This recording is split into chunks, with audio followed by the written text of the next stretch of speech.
ஐயா கண்ணையா, உங்களை நிகழ்ச்சிக்கு நான் வரவேற்கின்றேன். நல்லா கேக்குதுங்கய்யா, கேக்குது ஐயா, இன்னைக்கு வேளாண் திட்ட பட்ஜெட்ல நீங்க பேட்டி கொடுத்தீங்க. வேளாணுடைய விவகாரம் வந்த உடனே உங்களுடைய பேட்டியை நான் கவனமாக பார்த்தேன். டெல்டாவில் இருந்து உங்கள் பேட்டியில பாமாயில் இம்போர்ட்டட் குறித்தும் கொப்பரைகளுக்கு நமது பகுதியில் உள்ளதுக்கு ஏன் அவர்கள் எதையும் பர்ச்சேஸ் பண்ண மாட்டீங்க அப்படின்னு முதல் இது. அதே சமயம் கரும்பு டன்னுக்கு எதுவுமே இல்லாமல் 20 ரூபாயை உயர்த்திருக்கிறாங்க. ஏற்கனவே கொடுத்த இன்சென்டிவ் 195 + 20 215. மூன்றாவது, ரேண்டம் சிஸ்டம் ஆஃப் இன்சூரன்ஸ் எல்லோருக்கும் கிடையாது, அதை அரசே நடத்தணும், தனியார் கையில் கொடுக்கறது தவறு அப்படின்னு சொல்லியிருக்கீங்க. இதையெல்லாம் படுத்து இந்த வேளாண் திட்டம் பாகம் 2 ஐயா கண்ணு அவர்களுடைய பார்வையில் எப்படி தெளிவாக பேசுங்க. நான் குறுக்கிடலை, என்ன சொல்ல போறீங்க சொல்லுங்க. ஒரு நாடு பலம் பொருந்திய நாடுன்னா அது ராணுவத்தால் அல்ல, உணவு உற்பத்தியில் தன்னிறை பெற்றிருக்க வேண்டும். ஏன்னா இந்த நாடு உணவு இல்லாம வெளிநாட்டில் பிச்சை எடுத்துச்சுன்னா அந்த நாடு பிச்சைக்கார நாடு. அந்த உணவு உற்பத்தியை செய்வது யார்? விவசாயிகள். அந்த விவசாயிக்கு லாபகரமான விலையை கொடுத்தா தானே உணவு உற்பத்தி செய்வாங்க. இப்ப லாபகரமான விலை கொடுக்காம ஐயா ஸ்டாலின் ஐயா என்ன சொன்னாங்க?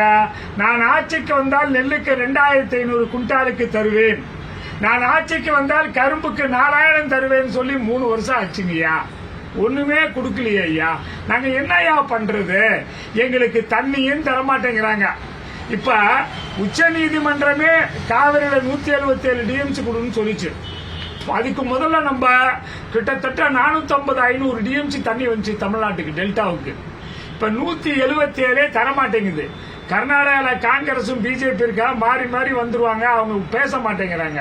அன்றைக்கு கர்நாடகாவில் பிறந்த ஜெயலலிதா அம்மா கூட தமிழகத்துக்கு தண்ணி வரலன்னா அண்ணா சமாதியில உண்ணாவிரதம் உட்கார்ந்தாங்க. அடுத்த நிமிஷம் மத்திய சர்க்கார் தண்ணியை திறந்து சொல்லி. ஆனா இன்னைக்கு ஏன்னு கேட்கவே நாதி இல்லாமல் இருக்கோம் நாங்க. என்னமோ இப்ப 3 டிஎம்சி தண்ணி திறந்து விட்டேன் அப்படிங்கிறாங்க. என்ன பிரயோஜனம்? இப்ப நான் என் ஊர்ல 20 ஏக்கருக்கு நாத்து போட்டேன், 20 ஏக்கருக்கு காஞ்சி போச்சு. நான் என்ன பண்றது? எங்க போய் யாருகிட்ட அழுவுறது? எப்படி அழுவுறது? ஆளுகின்றவர்களை கேட்பதுதானே கடமை. அது ஆளுகின்ற கேட்க கூட முடியே. எனக்கு எனக்கு நெல்லு என்னுடைய கரும்பு 90 ரூபா டன் விற்கும் போது 70ல வாத்தியாருக்கு 90 ரூபா சம்பளம். இன்னைக்கு வாத்தியாருக்கு 1 லட்சம் ரூபா, என் கரும்பு 3000. அது 6 ரூபாய் சுகர் ஃபேக்டரி 1500 தான் தர்றேங்கிறான். இந்த அரசாங்கம் கண்டுக்கல. அதே போல என் நெல்லு அன்னைக்கு 60 கிலோ நெல்லு 40 ரூபாய்க்கும் போது ஸ்டேட் பேங்க் மேனேஜருக்கு 150 ரூபா 4 மூட்டை நெல்லு தான். அன்னைக்கு என் நெல்லு 40 ரூபா வைக்கும் போது எம்எல்ஏவுக்கு 250 6 மூட்டை நெல்லு தான். இன்றைக்கு ஸ்டேட் பேங்க் மேனேஜருக்கு 4800 ரூபாய் சம்பளம் கொடுத்தா வாங்கிக்குவாரா? 1,20,000 ரூபாய் இருக்கு. அதே போல 4 ரூபாய் 6 மூட்டை நெல்லு வாங்கின எம்எல்ஏவுக்கு 7200 ரூபாய் கொடுத்தா வாங்கிக்குவாரா? கிடையாது. அவருடைய சம்பளம் 1,05,000 ரூபாய். விவசாயிகளுக்கு சொல்லுங்க ஐயா, விவசாயிகளுக்கு மட்டும்தான், யாருமே கண்டுக்கிறது இல்ல. எலெக்ஷன் வந்தா ஆளுங்கட்சி எல்லாம் என்ன சொல்லுது? இந்த விவசாயிகள் இந்த நாட்டினுடைய முதுகெலும் என்று கூறுகிறார்கள். எலெக்ஷன் முடிஞ்சு போச்சுன்னா எங்களை அடிமைகளாக பார்க்கிறார்கள். விவசாய பட்ஜெட்ல என்ன இருக்கணும்? லாபகரமான விலையை பத்தி சொல்லிருக்கணும். இல்ல நல்ல தண்ணீர் கொடுக்க வேண்டும். தண்ணீரை தான் கர்நாடகா தரலையா? அமித்ஷா சொன்னார்ல, 177க்கு அடிச்சுக்காதீங்க, 1330 டிஎம்சி கோதாவரி கடல்ல போய் வேஸ்டா விடுது, அதை 250 திருப்பி விடுறேன்னு சொன்னார்ல, அதையாவது இந்த அரசாங்கம் கேட்கணும். அதையும் கேட்க மாட்டேங்குது. எங்களுக்கு எல்லா இடத்துலயும் தடுப்பணை கட்டு, வெள்ள காலத்துல மழை காலத்துல பெய்யற தண்ணி கடல்ல போய் உழுவாம இருக்க ஒரு 200-300 இடத்துல தடுப்பணை கட்டு தேக்குன்னா அது இந்த பட்ஜெட்ல ஒண்ணுமே இல்ல. என்னுடைய தென்னை மரம் காய்க்குது, வாங்கறதுக்கு நாதி இல்ல. தென்னை மரம் தேங்காய் ஒரு 100 ரூபாய்க்கு 10 தேங்காய் கேட்கறாங்க. 100 ரூபாய்க்கு 10 தேங்காய். தேங்காய் விலை இல்ல, கடலை விலை இல்ல. நான் இந்த எண்ணெய் எல்லாம் ஏன் வெளிநாட்டுல இருந்து பாமாயில் இறக்குமதி பண்றீங்க? இறக்குமதி பண்ணக்கூடாது இல்ல? அந்த இறக்குமதி பண்ணாம இருந்தா நல்ல விலைக்கு ஜனங்களுக்கு கிடைக்கும். பாமாயில் எவ்வளவு டேஞ்சரு. அதே போல இப்ப எங்களை விவசாயம் பண்ண விடாம தண்ணீர் கொடுக்காமல் லாபகரமான விலை எங்களுக்கு விவசாயம் பண்ண விடாம காலி பண்ணிட்டீங்கன்னா வெளிநாட்டில இருந்து மரபணு மாற்றப்பட்ட உணவு வரும். அத பையன் கலெக்டர் பையனா இருந்தாலும் சரி, மந்திரி பையனா இருந்தாலும் சரி, யார் வீட்டு பையனா சாப்பிட்டானா அழியாயிருவான் பையன்லாம். மரபணு மாற்றப்பட்ட விதையா பொம்பளை பிள்ளை கருதரிக்காது. யார் பசுமாட்டுக்கு ஊசி போடுற மாதிரி பெண்களுக்கு யார் விந்தையை எடுத்து ஊசி போட்டுருவாங்க. சமுதாயம் அழிந்து விடும். அதுக்கு வழிவகுக்காங்க ஐயா. ஐயா எங்களை காப்பாத்துறேன்னு சொன்னீங்க ஐயா. குண்டால் நெல்லுக்கு 2500 தரேனீங்களே ஐயா. ஐயா கரும்புக்கு 4000 தரேனீங்களே ஐயா. இது என்னையா நியாயம்? நியாயத்தை செய்யுங்க ஐயா. மோடி ஐயா சொன்னார், if I be the prime minister India, I'll give 2 times profitable price. 2700 ton வித்த கரும்புக்கு 8100 தரேனாரு. அதை கேளுங்க ஐயா. விவசாயிகளுக்கு தண்ணி திறந்து இல்லையா கர்நாடகா 1 லட்சம் கோடி நஷ்டேடு கேளுங்க ஐயா. அதை வாங்கி விவசாய காப்பாத்துங்க ஐயா. இன்சூரன்ஸ் பிரைவேட் கிட்ட கொடுத்துட்டு அவன் இன்சூரன்ஸ் பணம் எங்களுக்கு தர்றாங்களா? பிரைவேட் கம்பெனி இன்சூரன்ஸ் தருவதே கிடையாது. அதே போல தனிநபர் இன்சூரன்ஸ் வேணும். ஒரு பஸ்ல 60 பேர் போய் ஆக்சிடென்ட் ஆகி ஒருத்தன் செத்தானா அவனுக்கு உண்டு. ஆனா விவசாயத்துல 3ல ஒரு பக்கம் அழிஞ்சாதான் தர்றேங்கிறாங்க. Random system.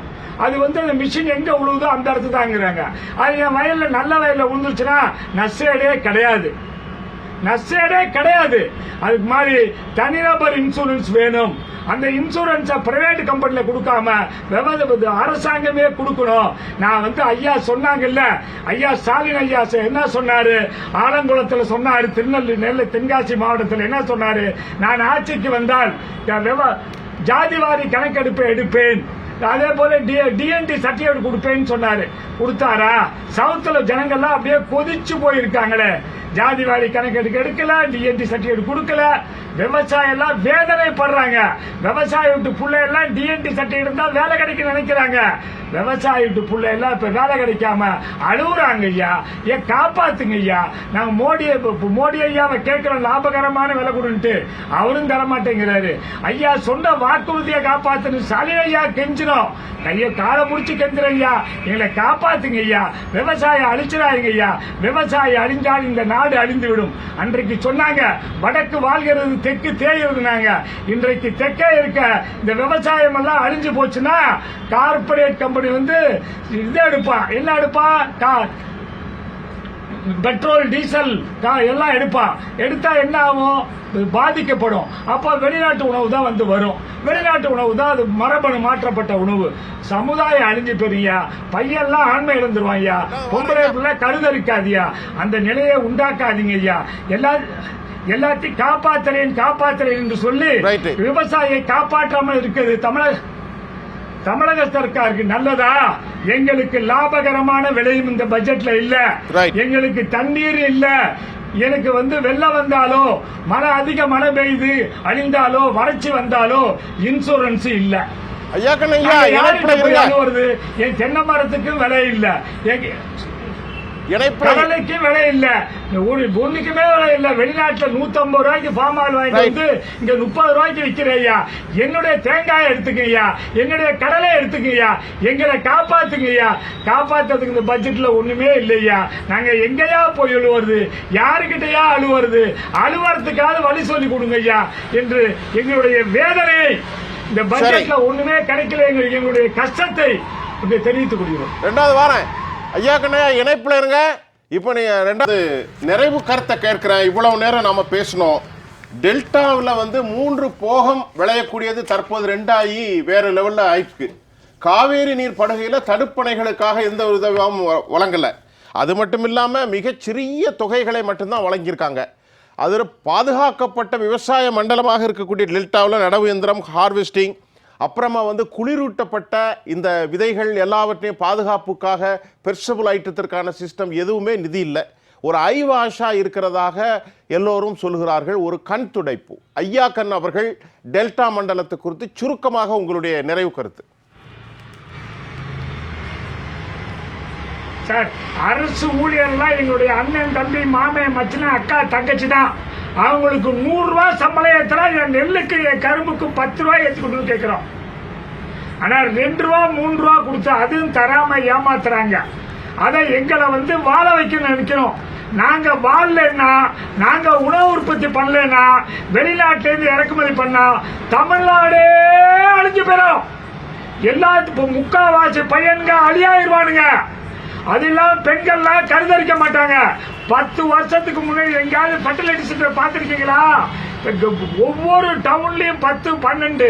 இதுக்கு காரணம் மரபணு மாற்றப்பட்ட விதையை இறக்குமதி பண்றாங்க.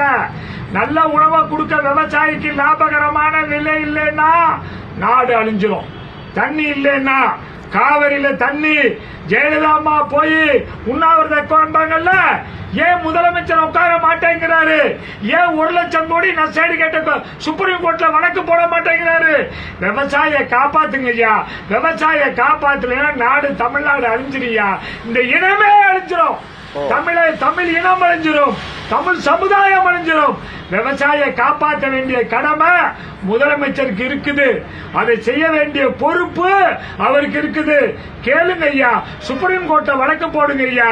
அதே போல உட்காருங்க ஐயா, உண்ணாவிரத அண்ணா சமாதியில உட்காருங்க ஐயா, நியாயம் வாங்கி கொடுங்க ஐயா.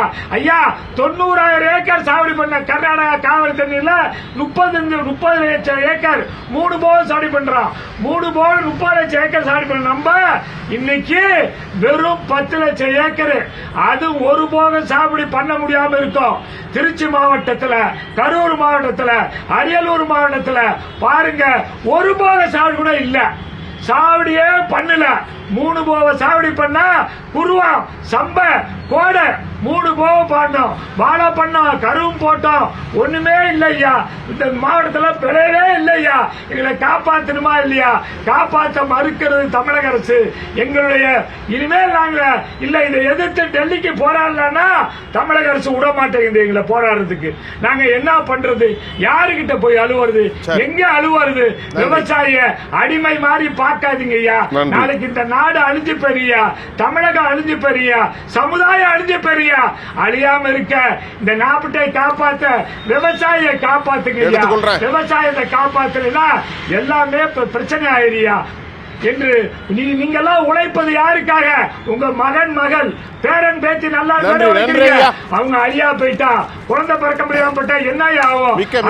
உண்டாக்காதீங்க என்று வேண்டி எங்களது தேசிய தென்னிந்திய இளைஞர் சங்கத்தை போய் கேட்டுக்கொள்கிறோம்.